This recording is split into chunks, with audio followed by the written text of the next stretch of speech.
ଆସନ୍ତୁ ଆମେ ଆଜି ଦହିବରା ବନେଇବା। ଦହିବରା ପାଇଁ ବିରିକି ମୁଁ ଆଗୁଆ ବତୁରେଇ ଦେଇକି ଗ୍ରାଇଣ୍ଡିଙ୍ଗ କରିକି ରଖିଛି। ତାପରେ ସୁଜି, ଲୁଣ, ଅଦା କଞ୍ଚା ଲଙ୍କା ଛେଚା ଆଉ କିଛି ଗୋଟା ଭୁସୁଙ୍ଗା ପତ୍ର, ଗୋଟା ଜିରା ନେଇକି ଆମେ ସବୁ କିଛି ମିକ୍ସ କରିବା। ମିକ୍ସ ହେଇସାରିଲା ପରେ କଢ଼େଇ ଗରମ କରି ତେଲ ପକେଇକି ବରା ଛୋଟ ଛୋଟ ବରା କରି ଛାଣିବା।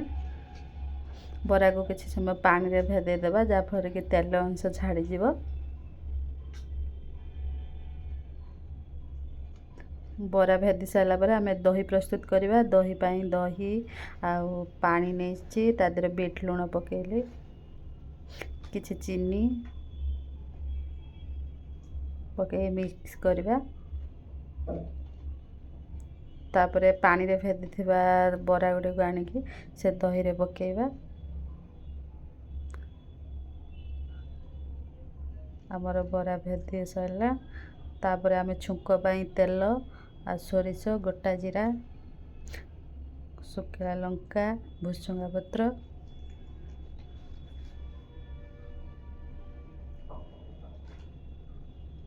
ତ କିଛି ସମୟ ଭାଜିବା। ଆଉ ଅଦା ଛେଚା ଟିକେ ଆଡ଼୍ କରିବା।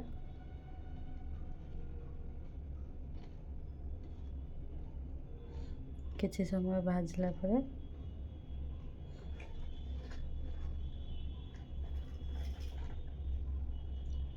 ତା ଦେହରେ ଲଙ୍କାଗୁଣ୍ଡ ପକେଇକି ମିକ୍ସ କରିଦେବା। ଦହିବରାରେ